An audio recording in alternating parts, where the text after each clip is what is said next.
Hello, welcome to Career Power. कैसे हैं आप सभी? आई होप आप सभी अच्छे होंगे और अच्छे से अपनी प्रिपरेशन कर रहे होंगे। सीटिंग अरेंजमेंट की क्लास है। ऑलरेडी मैं 6 लेक्चर आपको डिलीवर कर चुका हूं। आज 7वां लेक्चर है और 7वें लेक्चर के अंदर भी 5 क्वेश्चन का एक सेट करेंगे जो कि आपके आईबीपीएस आरआरबी ऑफिस स्केल 1 2017 के प्री एग्जाम में पूछा गया था। आपका आरआरबी का ही एग्जाम आने वाला है और मैं आरआरबी के ही प्रीवियस ईयर आपको सोल्व करा रहा हूं और ऐसा ही सेट आपके एग्जाम में देखने को मिलेगा। और आज जो मैं सेट लेकर आया हूँ ये थोड़ा सा आपको डिफिकल्ट लग सकता है और हो सकता है बहुत सारे बच्चे इसको देखकर ही छोड़ दें या बहुत सारे बच्चे इसको बीच में जाकर गलत कर देते हैं। ऐसा कुछ भी नहीं है, बिल्कुल सिंपल है अगर आप धीरे धीरे इन चीजों को समझते हैं और पिछली वीडियो से आप बिल्कुल बेसिक समझ चुके होंगे। तो चलिए स्टार्ट करते हैं आज का सेशन। सबसे पहले आपको बेसिक इंट्रोडक्शन पढ़नी होती है और बेसिक इंट्रोडक्शन थोड़ी सी स्पीड के साथ पढ़नी होती है, लेकिन जो कंडीशनल सेंटेंस होते हैं, इंफॉर्मेशन होती है, स्टेटमेंट होती है, उसको थोड़ा ध्यान से पढ़ना होता है और क्वेश्चन को फटाफट करना होता है। इंट्रोडक्शन जो होती है, स्टार्टिंग बेसिक इंट्रोडक्शन, उसके अंदर किस तरीके का क्वेश्चन है, किन पर्सन को कैसे बिठाया गया है, वो चीजें दी होती है। और वो जब आप बहुत सारे क्वेश्चन करते हैं तो उन सभी के अंदर मोस्टली कॉमन ही मिलती है और फटाफट वो चीजें आपको समझ में आ जाती है। तो मैं फटाफट पढ़ता हूँ।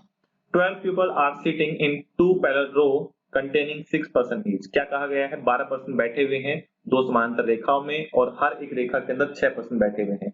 In such a way that there is an equal distance between adjacent person। और ये कहा गया है कि जितने ही पर्सन बैठे हैं उन सभी के बीच में इक्वल डिस्टेंस है। रो 1 के अंदर M N O P Q R बैठे हैं और उनका फेस साउथ की तरफ है। रो 2 के अंदर A B C D E F बैठे हैं और उनका फेस नॉर्थ की तरफ है। और दोनों ही रो के अंदर जो पर्सन बैठे हैं उन सभी पर्संस के फेस आमने सामने है। Each member in row 1 is facing another member of row 2। ये होती है जनरल इंट्रोडक्शन। तो ये तो आपको थोड़ी स्पीड से पढ़नी होती है। उसके बाद जो कंडीशंस होती हैं उनको थोड़े ध्यान से ड्रा करना होता है, प्लॉट करना होता है। तो सबसे पहले आप क्या करेंगे? दो पैरेलल रो ड्रा करेंगे। तो ड्रा करते हैं। ये मैंने ड्रा कर दो पैरेलल रो। क्या सीधे 6% बिठा दूं? नहीं, ऐसे नहीं बिठाना। मुझे नहीं पता कौन कहां बैठेगा और किस तरीके की अरेंजमेंट है। तो कंडीशनल सेंटेंस पढ़ेंगे तो उससे हमें पता लगेगा। रो 1 जो है उसका फेस किस तरफ है? साउथ की तरफ है। और जो रो 2 है उसका फेस किस तरफ है? नॉर्थ की तरफ है। इसमें कौन बैठेगा?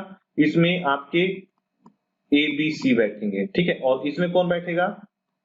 एम एन ओपी इस तरीके से पर्सन बैठेंगे। M N O P person इस तरीके से 6 पर्सन बैठेंगे। तो सबसे पहले पढ़ते हैं। 2 person are sitting between M and N.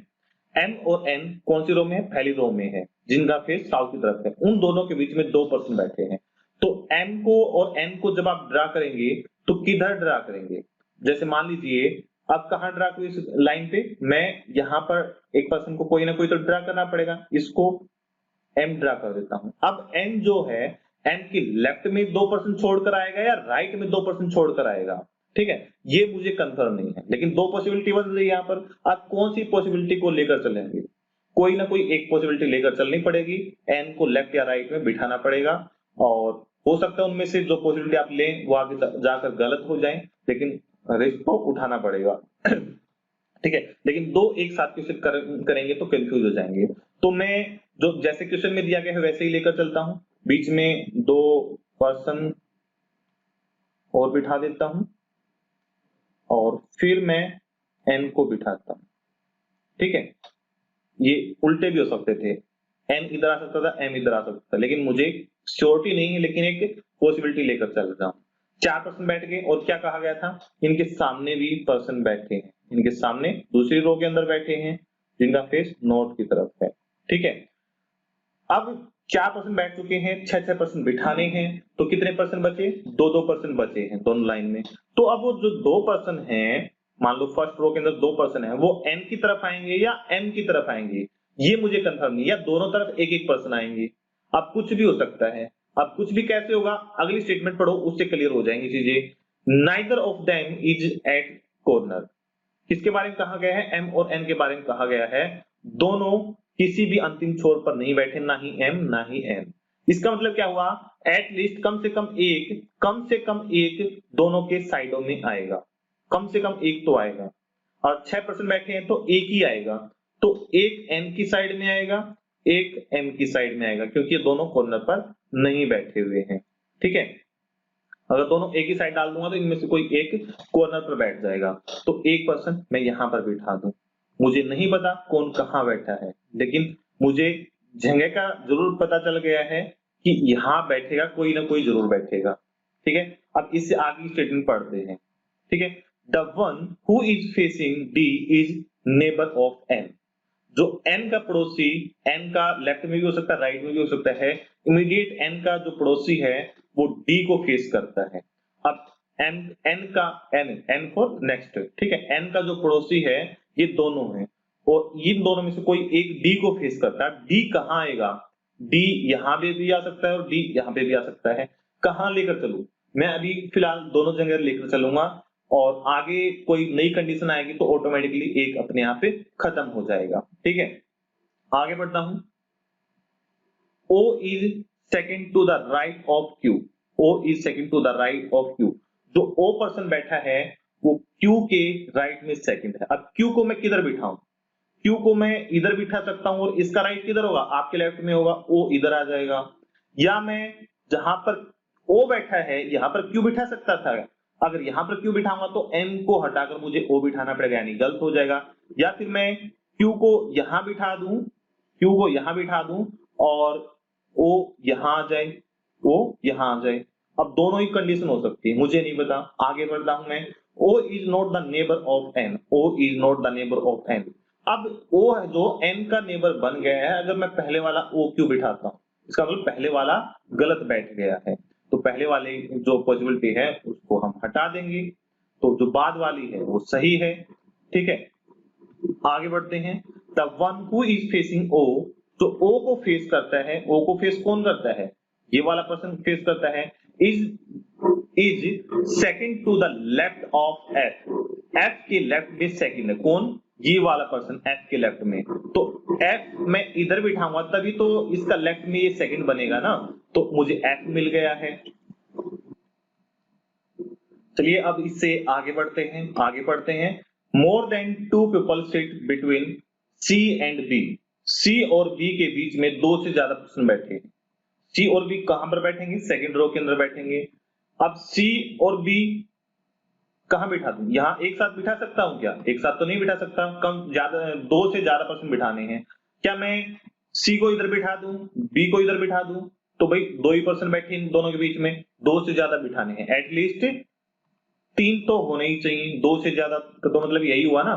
तो मैं कहां बिठाऊं? तो एक को मैं यहां बिठा दूं C को, और B को इधर बिठा दूं। क्या ऐसा सही है? हो सकता है, लेकिन ये भी तो हो सकता है ना कि B की जगह पर C आ जाए, B की जगह पर C आ जाए और C की जगह पर B आ जाए। ये भी तो हो सकता है भाई, दोनों पॉसिबिलिटी हो सकती है। दोनों के बीच में कितने पर्सन बैठ गए हैं? कम से कम 3% बैठ गए हैं। ठीक है, दो से ज्यादा होने चाहिए, तो 3 बैठ गए हैं। चलो ठीक है, आगे बढ़ते हैं। More than two people sit between E and one who is facing M। M को जो फेस कर रहा है ये वाला जो बंदा जहां पर कोई भी नहीं बैठा है, इसके और E के बीच में कम से कम दो से ज्यादा पर्सन बैठेंगे। दो से ज्यादा का मतलब क्या है? कम से कम 3 तो बैठेंगे ही बैठेंगे। अब जगह कहां पर खाली बची है? आपको तो कहीं पर भी नहीं दिखाई दे रही। E फिर बैठेगा कहां पर? E कहां बैठेगा? भाई याद करो, ये जो D है, D मैंने दो जगह पर बिठा रखा है, इनमें से किसी एक जगह पर ही D बैठेगा। तो अगर ये पर्सन है यहां पर जहां पर मैं डार्क कर रहा हूं, इसके और E के बीच में कम से कम कितने पर्सन बैठेंगे? कम से कम 3% बैठेंगे, दो से ज्यादा। तो ये जो ये वाला D है, F के जस्ट बाद वाला D है, अगर मैं यहां पर ही बिठाऊंगा तो यहां पर तो बीच में एक ही पर्सन बैठा, यानी कि गलत हो जाएगा। लेकिन जो स्टार्टिंग में D बैठा है, अगर इसकी जगह पर मैं E बिठा दूं, इसकी जगह पर क्या बिठा दूं? E बिठा दूं, तो इसके M को जो फेस कर रहा है उसके और E के बीच में दो से ज्यादा पर्सन हो जाएंगे और कंडीशन सेटिस्फाई हो जाएगी। यानी कि D जो गलत जगह बैठा हुआ था वो हट गया और वहां पर कौन आ गया है? E आ गया है। More than two people sit between E and who is facing M, ये भी हो गया हमारा। The immediate neighbour of R is facing B। जो इमीडिएट नेबर R का जो पड़ोसी है वो B को फेस कर रहा है। अब ये देखो कि खाली जगह कहां कहां बची है। खाली जगह है यहाँ पर क्यू एन के बीच में बची है और एक स्टार्टिंग में बची है। यहाँ तो ओ है भाई, ये इसको ध्यान रखना, ये ओ थोड़ा दूर जरूर लिखा हुआ मैंने, यहाँ पर पास में लिख देता हूँ, ठीक है। यहाँ तो ओ बैठा हुआ है। यहाँ पर R, the immediate neighbour of R, R का जो पड़ोसी होगा वो क्या करेगा, बी को फेस करेगा। अब आर कहां कहां आ सकता है, आर का पड़ोसी तो एन भी बन जाएगा। अगर इधर आर को रखूंगा, इधर आर को रखूंगा, तो यहां से भी आर का पड़ोसी क्या बन जाएगा, आर का पड़ोसी एन बन जाएगा, ठीक है। यहाँ दोनों जगह से किसी एक जगह पर आ सकता है जो, लेकिन एन ही होगा पड़ोसी दोनों तरफ से, और वो किसको फेस करेगा, बी को फेस करेगा। मतलब यहाँ पर बी और सी दो चीजें हैं, तो यहाँ पर क्या होगा, सी हट जाएगा। देखिए अब कैसे चीजें हट रही हैं, जो एक्स्ट्रा चीजें थी, ठीक है। और यहाँ पर बी रह गया तो यहाँ से बी हट जाएगा, इसका मतलब यही तो हुआ ना, यहाँ पर सी रह जाएगा, ठीक है। यहाँ पर क्या रह जाएगा, यहाँ पर सी रह जाएगा, ठीक है। आगे बढ़ते हैं, फिर इन दोनों में से दोनों जगह पर तो आर नहीं आएगा, एक ही जगह पर आर आएगा। P is not sitting any extreme of the line, P किसी अंतिम छोर पर नहीं बैठा है, R दो जगह पर बैठा है ना, इसमें से एक जगह पर P बिठाना है। P स्टार्टिंग में बिठा दूं या बीच में बिठाऊं, तो ये कहा गया है P किसी कॉर्नर पर नहीं बैठा है, तो P कहां बैठेगा, इस वाले R की जगह पर। यहां पर क्या आएगा, P आएगा, और यहां पर R बिल्कुल सही है, यहां पर R बिल्कुल सही है। क्लियर हुआ। अब देखते हैं, नीचे दो जगह खाली बच गई, ठीक है। एक बार दोबारा से रीड आउट करते हैं, हमारे पास क्या बच गया है ऐसा, हमारे पास ए बच गया है, ए हो गया, फिर बी, सी आ गया है, डी आ गया है, ई आ गया है, एफ आ गया है। तो यहाँ पर एक ही जगह तो खाली बची ना, दो कहां से बची, बी आ गया ना यहाँ पे, तो ठीक है। तो हमारे पास एक ही जगह खाली बची है, और एक ही जगह पर क्या बचा है हमारे पास, ए, तो ए यहां पर आ जाएगा। तो ये सारे पॉइंट आ चुके हैं, ठीक है, सारे के सारे पॉइंट आ चुके हैं। तो यहाँ पर क्या सीटिंग अरेंजमेंट आई सामने, मैं थोड़ा सा क्लियर लिख देता हूं अब यहाँ पर, किस तरीके से पर्सन्स का जो सेटलमेंट हुआ है। यहाँ पर रो 1 के अंदर O M Q P N R, यहाँ पर E D D F A और सी, इस तरीके से 6% बैठे हैं। तो ये मेरे हिसाब से समझ में आया होगा, थोड़ी सी ट्रिकी थी, सारी की सारी बातें जो कही गई थी अपने आप सारी चीजें फिर रिमूव होती चली गई, और जो स्टार्टिंग में हमने एम और एन बिठाया था वो बिल्कुल ठीक बैठ गया। अगर आप करना चाहें तो इसको उल्टा करके देखिए, क्वेश्चन गलत हो जाए, कहीं ना कहीं बीच में जाकर रुक जाएगा, कंडीशन सेटिस्फाई होनी बंद हो जाएंगी। तो एक बार उस तरीके से भी आप ट्राई करके देखेंगे। बढ़ते हैं आगे, जो क्वेश्चन दिए गए हैं उन क्वेश्चंस को देखते हैं। सबसे पहला क्वेश्चन है, who among the following does not belong to the group, ठीक है। कोई, ये जो ऑप्शंस दिए गए हैं इनमें कोई ना कोई ग्रुप बनता है, जैसे ओ सी बी ई आर, इनमें क्या सिमिलरिटी हो सकती है, ओ सी देखते हैं, ओ सी, अच्छा ओ सी तो आमने सामने बैठे हैं, अच्छा सी भी आमने सामने है क्या, नहीं, सी सी और बी तो दूर हो गए, ठीक है। बीई, बी और ई तो एक साथ हैं, ये भी हो सकता है बीई, ठीक है। और ई आर भी आमने सामने है भाई, 5 में से 4 तो आमने सामने हैं, जो बचा वही तो क्या होगा, वही तो क्या होगा, अलग होगा। तो यहाँ पर जो बी है, ओ सी आर ई से अलग, ओ सी इसका पेयर बन गया, ई आर का अलग बन गया, तो जो आंसर है वो क्या होगा, सी ऑप्शन बी, बी अलग है, पेयर से अलग है, यही आंसर हो जाएगा, ठीक है। ये ग्रुप से बिलोंग नहीं करता है। अगला है, who is facing P, P को फेस कौन कर रहा है, देखते हैं पी को फेस कौन कर रहा है, डी फेस कर रहा है, तो आंसर डी पर डी ही है, ठीक है, तो ये आंसर हो जाएगा। तीसरा क्वेश्चन है, how many person sit between O and N, O और एन के बीच में कितने पर्सन बैठे हैं, ओ और एन के बीच में 1 2 3 पर्सन बैठे हैं, तो डी ऑप्शन इसका आंसर हो जाएगा 3। फोर्थ क्वेश्चन है, who among the following is third to the left of Q, Q के लेफ्ट में थर्ड कौन है, क्यू किधर है, इधर है, इसका लेफ्ट किधर होगा, आपके राइट में होगा, आपके राइट में, इसका लेफ्ट किधर होगा, आपके राइट में, क्योंकि इसका फेस क्या था, साउथ की तरफ था, तो आर हुआ,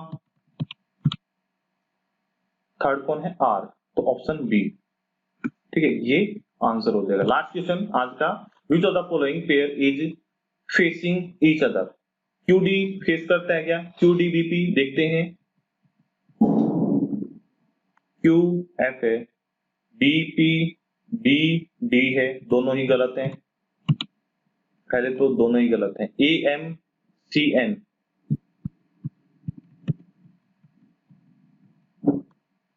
ए एम, हाँ ये तो फेस करता है ए एम, सी एन सी तो अलग अलग हुई, तो इसका आंसर क्या हुआ पांचवें क्वेश्चन का, ए एम, ये इसका आंसर हो जाएगा। तो आई होप आपको सारी चीजें समझ में आई होंगी, और काफी अच्छा क्वेश्चन था, काफी अच्छा सेट था आज का, और अगर आपको सारी चीजें समझ में आई हैं तो इस वीडियो को लाइक कर दीजिए, अगर अपने फ्रेंड्स के साथ शेयर करना चाहें किसी व्हाट्सएप ग्रुप में या टेलीग्राम पर तो शेयर कर सकते हैं, और इस यूट्यूब चैनल को जरूर सब्सक्राइब करके रखें, अगर सब्सक्राइब किया हुआ है तो बेल आइकन को जरूर दबा लें ताकि आपको सारे सारे नोटिफिकेशन मिलते रहें, और बेल आइकन को भी दबा रखा तो एक बार चेक कीजिए ऑल नोटिफिकेशन सिलेक्ट है या सिलेक्ट नोटिफिकेशन सिलेक्ट है, ऑल नोटिफिकेशन सिलेक्ट कर लीजिए। Thank you, have a nice day.